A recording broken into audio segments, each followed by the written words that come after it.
Oh boy. This has just not been a good streaming day for me. Yes, good night, Jacob.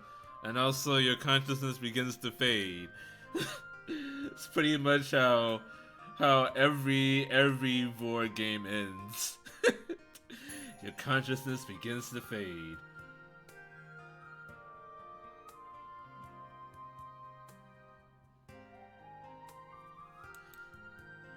So I have to figure out which book this actually goes, this actually is in.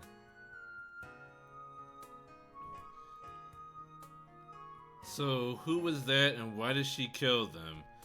I'm not gonna reveal that. I'm not going to reveal that information.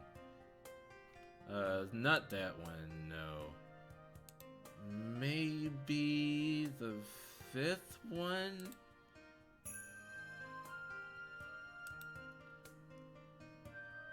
Maybe the fifth one.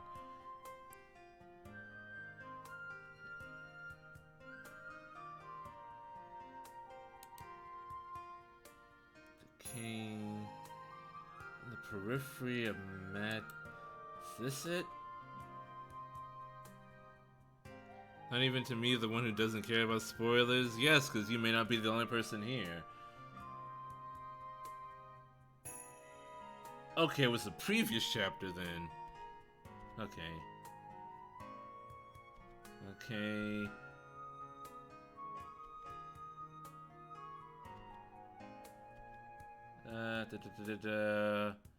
This is a pretty long chapter.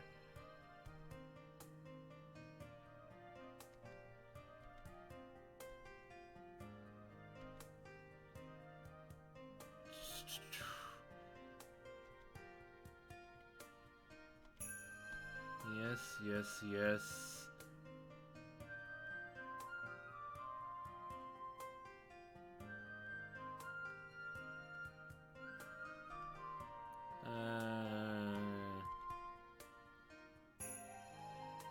Where should I begin? Hand me the knowledge and the powers of the seven witches. Seven witches, please. Sure. Let's see.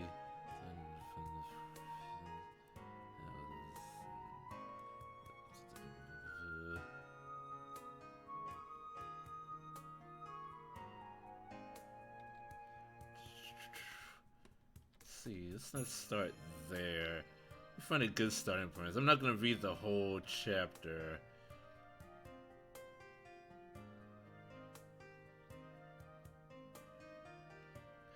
Let's see. Okay, so I'll start with him.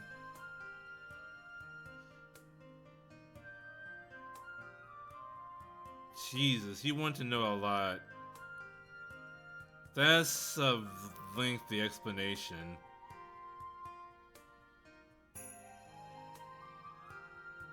And the stuff that isn't even like relevant as of yet.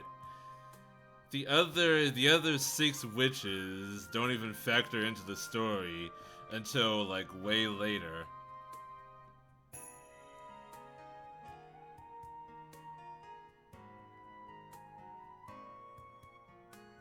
Let's see.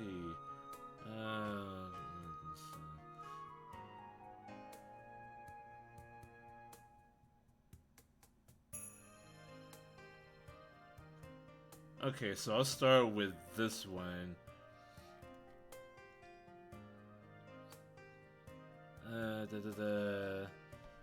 see. Okay, I'll start here. When Subu ran to the village entrance, his gaze shifted around to find the first citizen he could. That was when he frowned, sensing something was wrong. The moment his legs stopped, the accumulated stress in his heart and lungs crashed down upon him. He gasped for breath over and over, coughing up spit, and strived to let his body recover as his eyes searched the area. At first glance, he thought that nothing odd had occurred in the village. The air that morning was very fresh, enough to snap a sleepy person awake. It was such a clear and sunny day, and yet he couldn't sense anyone in the village whatsoever. Having been up so late, Subaru didn't fully appreciate the fact that it was still very early in the morning, enough that people might still be asleep. He slumped his shoulders at the sleepyhead villagers and moved on, searching for the cause of the white smoke. If he looked for the source, he'd surely stumble across someone. But Subaru's hopes were in vain. He didn't come across a single face. By the time he nearly reached whatever was burning, everyone was long gone. What had once been a fire was still faintly smoldering, causing the smoke, but he couldn't sense anyone's presence. That was when Subaru was haunted not by vague anxieties but by very tangible ones. For reasons unrelated to fatigue, his breathing and heartbeat quickened. With his body reacting to that panic, Subaru banged on the door of a nearby house. There was no response. When he rushed in, it was an empty shell. No one was home. Maybe the whole family was out doing farm chores. No, he couldn't dismiss the situation with a silly joke. He rushed into the next house, searching for people. There were none. It too was unoccupied. An amorphous chill came over him. Subaru, realizing that it greatly resembled what he felt when he met the figures in the forest, almost lost himself as he desperately kept searching for a human presence. He shouted enough for his voice to go hoarse, pounding on house after house, not caring that it was splitting his fingernails. The result was nothing but silence. Subaru, all alone in the world, collapsed to the ground, powerless. No matter how often he might encounter them, he couldn't get accustomed to those incomprehensible situations. Naturally, the same went for senseless developments that he did understand. See, the reason I want to read these excerpts to you is because I want to convey to you the gravity of the situation that Subaru finds himself in. Because it's not as simple or as cut and dry as the game is making it seem. Forsaken by all, prospects grim, all avenues of escape cut off, this was always Subaru Nutsuki's future. Having lost count of how many sides he made, Subaru made one more as he decided that further searching was meaningless. No matter how many times he looked around the village, he wouldn't find anyone. There was no one left. And remember, in this version, Ram had gone off on her own, without Subaru. Subaru rose up, brushed off his butt, and tried not to slip on the muddy ground as he stepped forward. Muddy with blood. Though there was no trace of rain having fallen, there was mud everywhere. He lost his footing and tumbled several times over when he'd been running around the place. So Subaru avoided the mud, bypassed anything that might cause him to trip, and headed to the center of the village, the direction of the white smoke. The fire that had caused the smoke was already out. The smoldering remnants were nearly extinguished. Subaru gently lowered his gaze, looking absentmindedly at the remains. There was nothing odd to see, save for the charred corpse of the old man from which the white smoke was rising. Subaru scratched his head, averting his mind from the sight as he walked toward the village exit. If there was no one inside the settlement, there was no point staying there. He had to hurry to the mansion. He stepped around the carelessly strewn corpse of a young man, walking carefully so as not to slip on the bloody mud. He gave the bodies of the young couple, piled on each other, a wide berth, passing right beside the young woman lying face up as he entered the village square. Subaru searched for any signs of life among the numerous dead therein, seeking any salvation, anyone who might call his name. But his hope went unfulfilled, for inactivity was all that remained. Too many detours. He hadn't fulfilled his original intention, and this was the result. He'd taken too much time, and futility was his reward. Everything in that place was in vain. There was nothing that there wasn't, Subaru included. Abandoning everything as futile, he dragged his feet in a daze as he crossed the village square. As he did so, his foot abruptly caught on something, sending the half-aware boy tumbling forward. Groaning from the pain of landing on his shoulder, Subaru reflexively glared at what snagged his foot. And so, he met Petra's empty, unseeing eyes. Ah! He couldn't escape. Subaru cried and screamed into his trembling voice when hoarse. A flood of tears pouring down as he wrapped his arms around Petra's remains. Cast aside on the ground. Warmth had long faded from the girl's body. Rigor mortis had set in. The body of an unconscious person ought to have been heavy, but even considering Petra's youth, her body was far too light. That was probably because all the blood had flowed out from the gaping wound in her chest. Petra had died with her eyes open and her expression of surprise. The only comfort to be found was that the absence of pain or suffering on her face meant that she died instantly when her heart was impaled. After all, there was no reason for her to die with a gaping hole in her chest and then suffer in agony on top of that. Don't scare me like that. I was just making sure you were still paying attention. Subaru laid Petra's corpse upon the ground and covered her with his track jacket, the only funeral he could provide her. He tried to close her eyes, but with her body already stiff, he couldn't grant her even that small mercy. Praying that Petra would rest in peace, Subaru trembled as he turned his back to her. He continued to avert his eyes from the hellish scene that familiar village had become. The cause of the wet smoke was Muraosa's charred body. The young men had no doubt fought with the swords they had. There were weapons and farm implements scattered about, with the blood of the slain villagers drenching the bare earth around them. Death had befallen the village. It had been all over long before Subaru had arrived. Far too late, Subaru was not the only person to bear witness to the results of the tragedy befalling that place. He offered up both his hands as if pleading for someone, anyone, to take them. What happened? What had happened? What terrible, horrible thing had occurred? Who had violated the village in a merciless slaughter of its innocent denizens, trampling upon their dignity even in death? No one still breathed. Not a single person was left alive. Whenever people yell, it causes something like panic in me, as it should. A memory of days long forgotten arose in the form of a carefree voice. "Oh, Master Subaru, good morning to you. Here to play with the children again?" He remembered the brash, noisy, fond, and very pushy voices of the young children. "Subaru's here! Subaru came! Subaru's all alone!" One girl had pretensions of adulthood, as she made a cheeky promise about the future. "Subaru's the one who saved my life, so when I'm bigger, I'm going to return the favor." He couldn't see her face anymore. His track jacket now covered it. No one was left. His memories had been trampled underfoot, shredded, discarded, lost.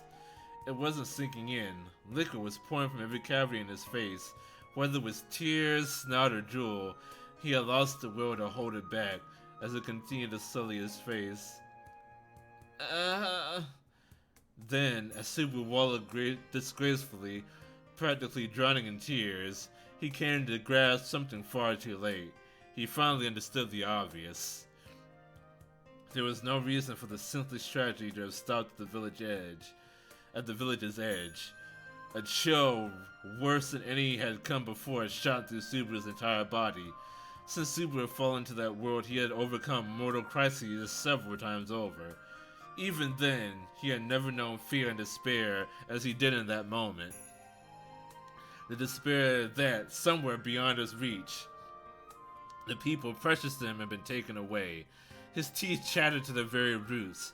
His eyes, painful from too much crying, could see little, but he raised his limited field of vision to the sky. The clear blue ether seemed innocent in the face of the treasure beneath it, and under that sky, the mansion awaited. That place he wanted so much to return to. Excuse me. That he yearned for, the place practically right before his eyes, was now too frightening to contemplate. But whatever turned that village into hell surely hadn't overlooked the mansion. He was scared. He couldn't help but be scared. Thank you. He didn't want to think of the possibility that this something had torn through the mansion. He was afraid that if he thought it, let alone speak it aloud, that would make it real. He shook his head, casting off the fearful images, but though Subaru tried to drive them to the back of his mind, one of them obstinately held on, whispering in Subaru's ear, refusing to be forgotten. That was why Subaru clung to it, the lowest means for him to escape. If he could even voice the possibility, the chance that something had happened to her, then Rim, where are are you? It was the name of the girl who ought to have arrived before him, the girl who had cared for him, who had cuddled with him, who had affirmed him, and who had betrayed him in the end. Subaru instinctively knew what it meant to call her name, and knowing this, Subaru had chosen to do it anyway. In the name of worrying about Rim safely, he was fooling his heart with the most sordid of means. If Rim came back, she'd never sit back after that happened to the village. Excuses. It was another excuse. It was another excuse spoken in a place where he stood alone, and he didn't even fool him. And it didn't even fool him. He was the worst. He was the lowest of the low. He didn't want to understand, but he did. If he could voice the possibility that he lost the girl he cared for and the possibility his own heart could break, then why not offer a sacrifice so that he wouldn't have to? Subaru told himself lies so that he could pretend not to see his own overly unscrupulous heart. He felt like the blue-haired girl's pleasant smile, the warmth of her nestling against him, her voice that called Subaru's name, were going further, further away. That's right, Rim. Subaru listlessly tottering along the road to the mansion. He dragged his feet, leaving Petra's remains and the corpses of the villagers behind, covering his ears to block everything out. He didn't want to know what awaited him. He thought of both that he didn't want to know and that he needed to know, that he didn't have the courage to run to find out. Subaru slowly climbed the upwardly sloping path, clinging to the girl's name like she was the pillar supporting his heart as he walked toward the mansion. Hold on, I'm going to... Rim was dead in the courtyard. I'm going to... We're print screening this, and I'm putting this up for the rest of the stream. This one image. Let's see. Add a news source. Image.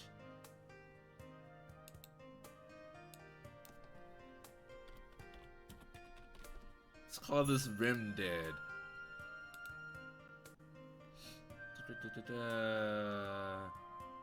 Screenshots.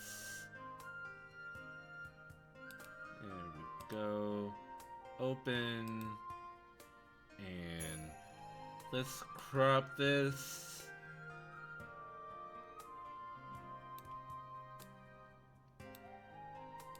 Crop it.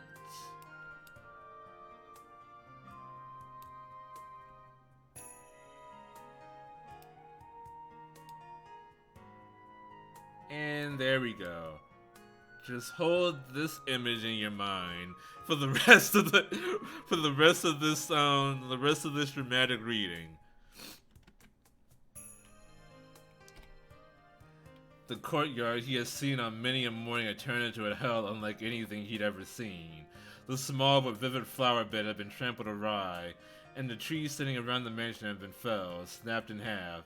Let's see, let's skip ahead a little bit. In the corner of the courtyard, a short distance removed from the iron weapon, was Rim, her servant's uniform dyed crimson red. The surface of the ground where she had fallen was drenched with the great quantity of blood that spoke of the heroism of her demise. Looking at the large number of corpses beside Rim's in the courtyard, he knew. She had fought. The fangs that had slaughtered the villagers had menaced the mansion with ill intent. She had battled hard to defeat a number of them, struggling with heavily wounded, and died. What the group of black figures had been thinking killing Rim? Why? What did they know about her? Rim tried her best, always worked hard, always took care of the others, jumped to too many conclusions, was kind and gentle and stern to Subaru. When times were tough, she was on his side, but she left him behind. She loved her sister and hated herself, but she'd just begun to like herself a little more, and just when she stopped calling herself a substitute for her older sister, just when she'd begun to walk down her own path in life, Rim, though he called out to her, she made no response. Let's see, let me skip ahead. See. He left Rim, falling with her arms wide to the sides, when he noticed the shed containing gardening tools. Rim's unnatural location, the shed that she seemed to be protecting, and the blood that had flowed out from under the closed door. Despite the scent of death, Subaru suppressed his nausea as he reached toward the shed. With the creak, the door opened. The next instant, the scent of overflowing blood assaulted Subaru's nostrils. He reflexively covered his mouth with his hands as he beheld the results of Rim's attempted defense. Not a single one of the children inside the shed was still alive. Subaru fell down and pathetically crawled to the grass, heaving the contents of his stomach upon the lawn. He thought that his overflowing tears and vomit would stop, but there was no apparent limit.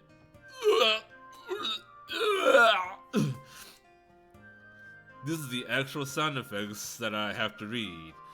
Rim had died to protect the children and failed. He thought back to the villagers who'd apparently picked up arms and fought. They hadn't run either. The adults had stayed in the village so that the children could escape. The little ones had run to the manor while Rim fighting heroically in the courtyard to protect them as they huddled in the closed shed, praying for salvation.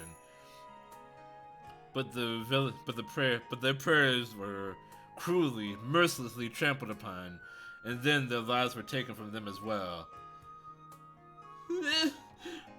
Abruptly, a crying falsetto escaped his throat. It wasn't that anything had happened, it was simply that the forgotten terror had suddenly reared its ugly head once more. Subaru had returned to the village and the mansion in the hope of finding someone who knew him, and yet not a single living soul was left. Only the silent dead greeted Subaru. Let's see, let's skip ahead a little bit. Skip ahead. When Subaru heard that Amelia had fallen into peril, he had thought it was a blessing from heaven. Since she had lost all faith in him, he believed this was a chance to get back into her good graces. He believed he would save her from her peril, as he had done before. She would thank him. And they put their meager differences behind them to walk side by side, hand in hand. He had disparaged the suffering, the danger, the tragedy that had occurred as nothing more than a means to that end. He had taken it lightly, believing he could fix anything, no matter what happened. And if the cost of that was the vast number of dead bodies, it's not my fault. I didn't. Subaru shook his head, rose to his feet, averted his eyes from the shed, turned his back on Rim's corpse, and ran toward the mansion. Skip ahead, skip ahead. Someone, anyone. This is when he had run from the village. No, even baser hopes continued flowing from him. It's not my fault, it's not my fault, it's not my fault. I didn't want this to happen, so it's not my fault. See, skip ahead, skip ahead, skip ahead. He violently thrust open the door of the nearest room, peering to find it empty. Dejected, he moved to the next chamber, checking whatever room was closest at hand. Subaru continued to search for the four people who ought to have been at the mansion, for Ram, for Beatrice, for Roswell, and above all, for Amelia. Let's see. He found Ram's body in the room at the end of the second floor. Having seen so much death in such a short time, Subaru knew immediately that she was not asleep as she lay on the bed. Her light skin had grown so pale that you could almost see through her. In contrast, her tongue stood out for being redder than normal. Unlike how her identical younger sister had passed away, Ram, adorned by the cosmetics of death, was lovely even after her passing.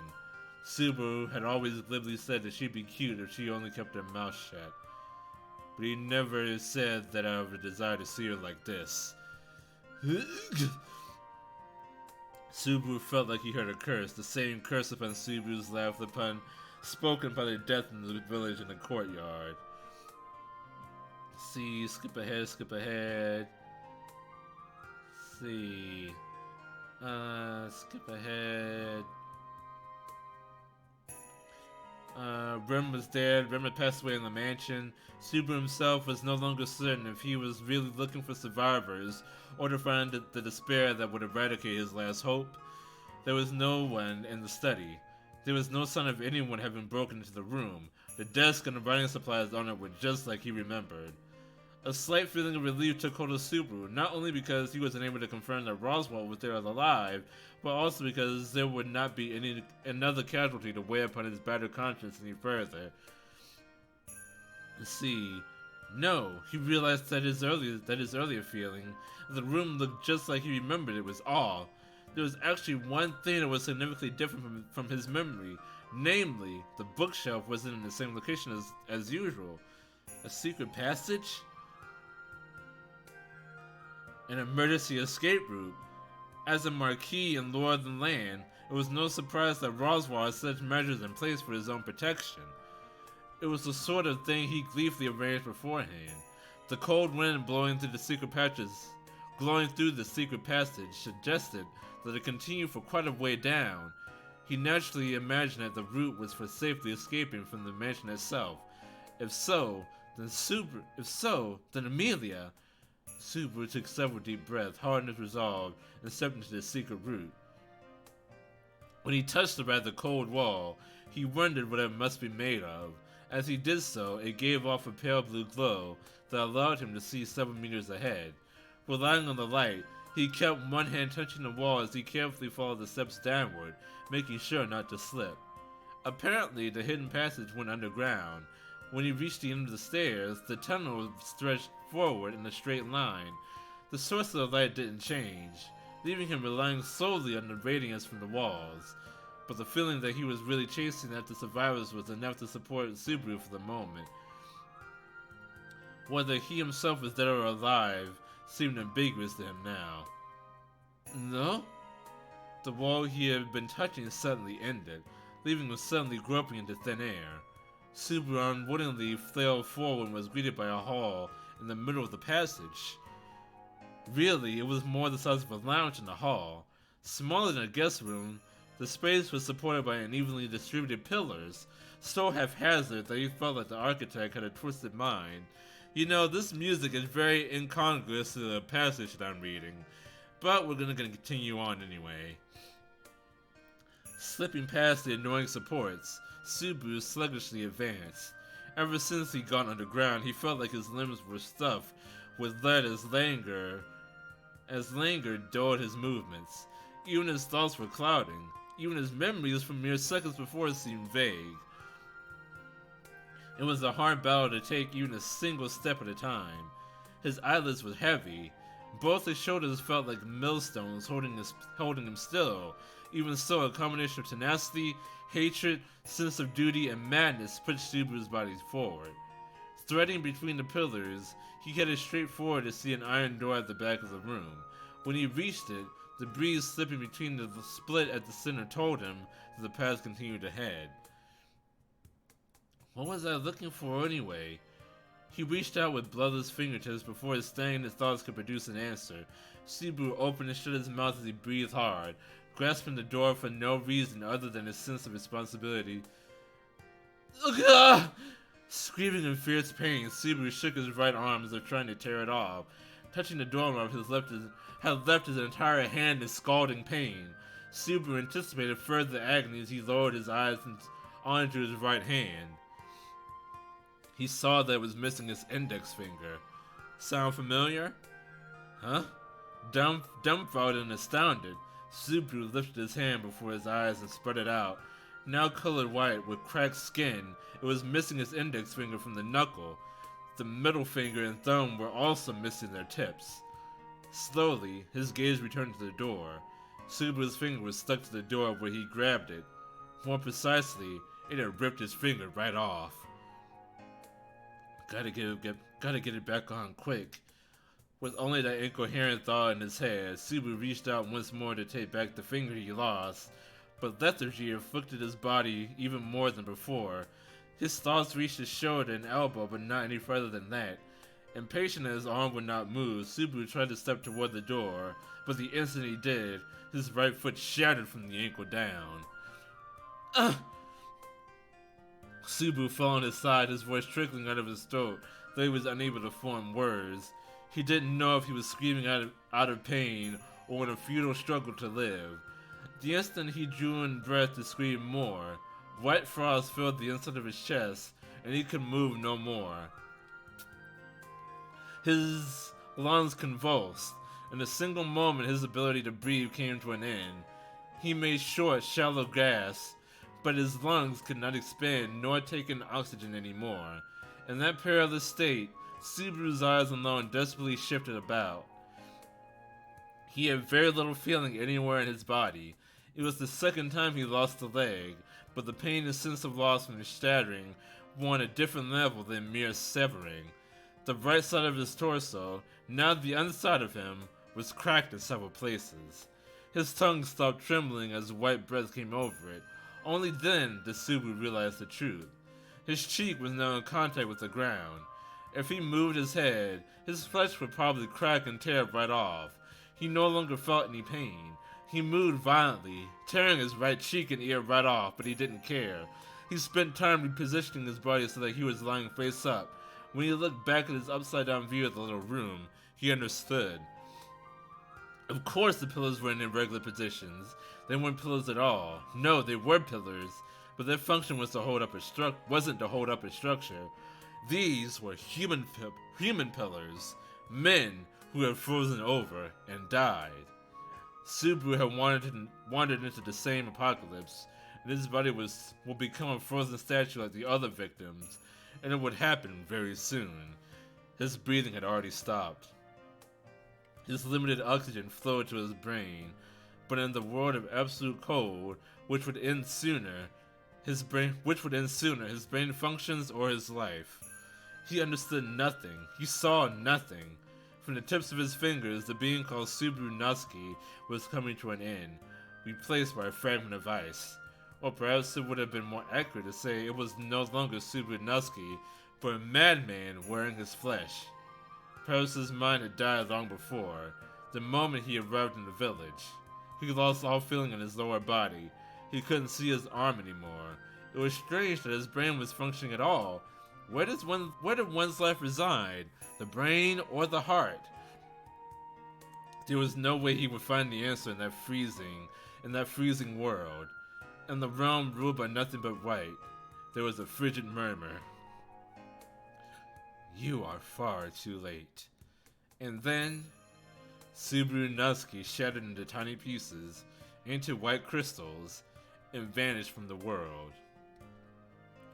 And that's the end of that chapter. That is the end of the sequence. That scene is kind of based on that part of the game that we just played.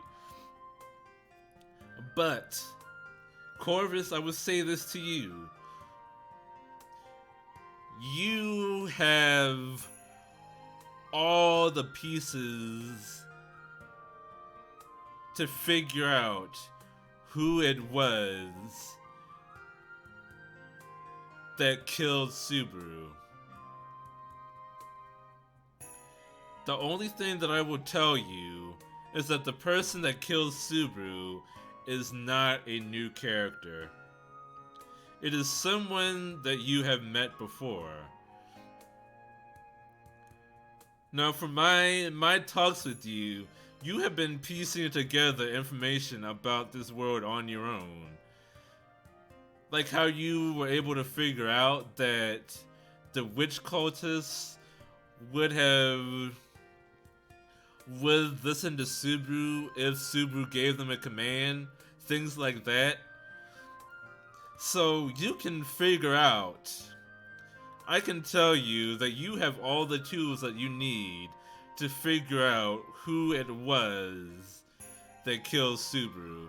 I will not give you that information, nor will I tell you who the 6 witches are. The court magician, you are incorrect. It is not Roswell. You still have all the pieces that you need to figure out who it was that killed him. But it is not Roswell. I would tell you that. Thought so, then why did you say that? But yes, we are ending things here for tonight. Tomorrow, I think I'm going to be playing Going Under again. I'm in the mood to play that again. I wanted to play it again tonight, but I didn't want to play the same game twice in a row. But yeah, tomorrow's gonna be going under at about 8:30 p.m. Eastern Standard Time. I hope that you'll join me. But thank you all so much for watching. Please follow if you haven't already so that you don't miss out all this awesome content. And until next time, Ja Mata.